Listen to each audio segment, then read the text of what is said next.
কোনো আত্মীয় স্বজন যদি জীবনেও কে হত্যা করে, তোমার কবরটাকে আল্লাহর ফেরেশতা জিয়ারত করবে। উপমা দিতেছেন কিভাবে জিয়ারত করবো, কামা তাজুরুল বাইতালা আতিকা, যেভাবে হাজিগণ হজ করতে দিয়ে, হাজিগণ হজ করতে দিয়ে কাবার তওয়াফ করে, ঠিক এইভাবে তোমার কবরের চতুর্দিক দিয়া লক্ষ লক্ষ রহমতের ফেরেশতা দোয়া করবে। লক্ষ লক্ষ ফেরেশতা যারা কোরআন শিখে, কোরআন যারা শিক্ষা দেয়, এদের জন্য তারা কি করবে, জিয়ারত করতে থাকে। তাহলে যারা শিখলো আর যারা শিক্ষা দিল, এদের একটা ইজ্জতের কথা পাওয়া গেল।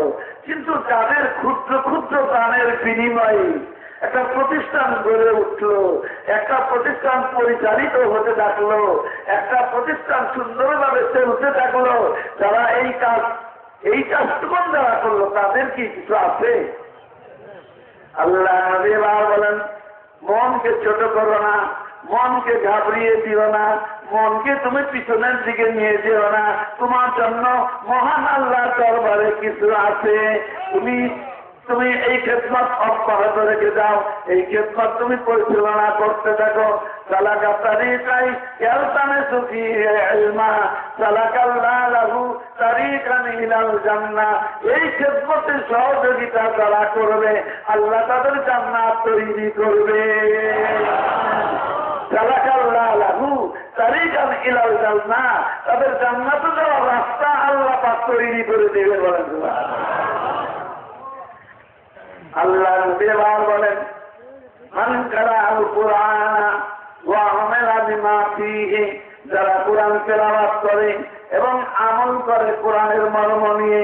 মান কারাআল কুরআনা ওয়া আমালা বিমা ফীহি, কোরআনে যা আছে হালালকে হালাল জানে, হালালকে হালাল জানে, হারামকে হারাম জানে, আমল করে, এই ব্যক্তিকে জন্য আল্লাহ কি নিয়ামত রাখছেন? সর্বপ্রথম তার মা বাবাকে নিয়ামত দান করবেন। উলবে সওয়ালে দাহু তা যাইয়া আমল কিয়ামতে ওর মা বাবাকে আগে নূরের টুপি দান করা হবে। ওর মা ওকে কি দিবে সেটা বলে নাই। যে কোরআন তেলাওয়াত করলো, কোরআন অনুপাতে জীবন রচনা করলো, ওকে কি দেওয়া হবে তা বলা হয় নাই। বলতেছেন কার কথাকে? যা আগে মা বাবার দেবলে নেই। মা বাবার ফজিলত বেশি, আল্লাহর পরেই মা বাবার মর্যাদা, তাকে ইজ্জত দিতে হবে। উলবে সওয়ালে দাহু তা যাইয়া আমল কিয়ামতে, তার মাতা পিতাকে কিয়ামতের ময়দানে নূরের টুপি মাথায় দিয়ে দেওয়া হবে। সূর্যের কিরণের চাইতে অতি উত্তম জ্যোতি তার মধ্যে আসবে। শুধু মা আর বাবার কথাটা বলা হইল।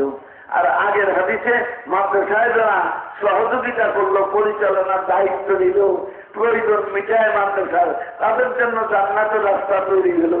আর যে কোরআন শিখে আমল করে, তার মা বাবাকে নূরের টুপি দেওয়া হবে। এই লোকটাকে কি দিব? আল্লাহ নবী বর্ণনা করেন,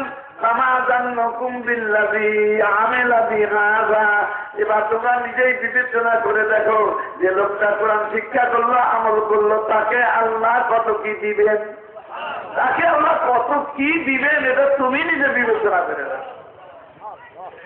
যার মর্ম কোরআন নিয়ে যারা জীবন পরিচালনা করে, কোরআনের যারা সমাজ রচনা করে, কোরআনের অনুকরণে যারা নিজের জীবনকে পরিচালনা করতে চায়, তার যুবহুল কোরআন, ওই লোকটা যখন আলামে বর্ষকের মধ্যে চলে যাবে, দুনিয়ার জগৎ ছেড়ে কবরের মধ্যে যখন যাবে, মনকির নাকির ফেরেশতা যখন আসবে, তখনই তার সামনে কোরআন এসে বাধা দান করবে।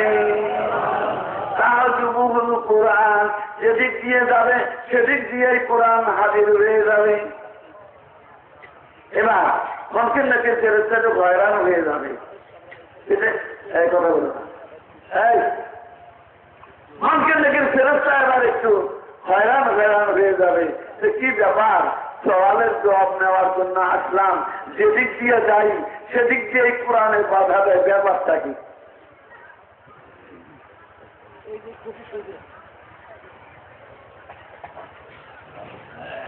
আল্লাহ রাব্বুল আলামিন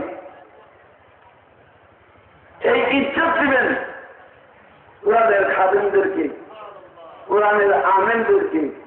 তাহজুবুল কোরআন, বান্দার যেখানেই বিপদ সেখানেই কোরআন, সামনের দিকে বিপদ সামনের দিকেই কোরআন, পিছনের দিকে বিপদ পিছনের দিকেই কোরআন, যেদিকে তাকায় সেদিকেই কোরআন।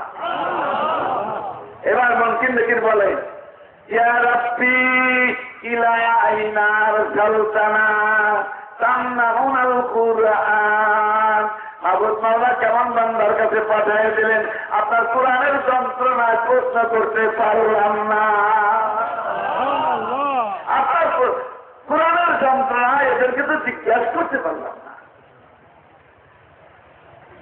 আল্লাহ বলবেন, হ্যাঁ আমি বুঝতে পারলাম, এরা আর কোরআনকে জীবনে ভুলে নাই, কাজেই এদের বিপদের সময়ে আমার কোরআনও তাদেরকে ভুলতে পারছে না। বলেন সুবহানাল্লাহ। আল্লাহ নবী ইরশাদ করেন, মান কারাল কুরআন ফাস্তাযহারাহু ফাআহাল্লা হালালাহু ওয়া হারামা হারামাহু আদখালাহুল্লাহুল জান্নাতা। যে কোরআন হেফজ করে, যে কোরআন মুখস্থ করে, যে কোরআন অনুপাতে জীবন রচনা করে, যে ব্যক্তি হালালকে হালাল রাখে, হারামকে হারাম রাখে, আদখালাহুল্লাহুল জান্নাতা। এই খেদমতের কারণে আল্লাহকে জান্নাত দান করে দিবে। তাহলে হাফেজ কি গেল? জান্নাতে গেল। এবার হাফেজকে আটকানো হবে। আদখালাহুল্লাহুল জান্নাত, তাকে জান্নাত দেওয়া হবে। আর কি? ওয়াশাফাহু ফি আশাতিন মিন আহলি বাইতিহি কুল্লুহুম কাদ ওয়াজাবাত লাহুমুন নার। ওদের বংশের মধ্যে এমন 10 ব্যক্তি যার জাহান্নাম ওয়াজিব হয়ে গেছে, এমন ব্যক্তি 10 জনকে তাদের মুক্ত করে জান্নাতে নিয়ে যাবে। বলেন সুবহানাল্লাহ।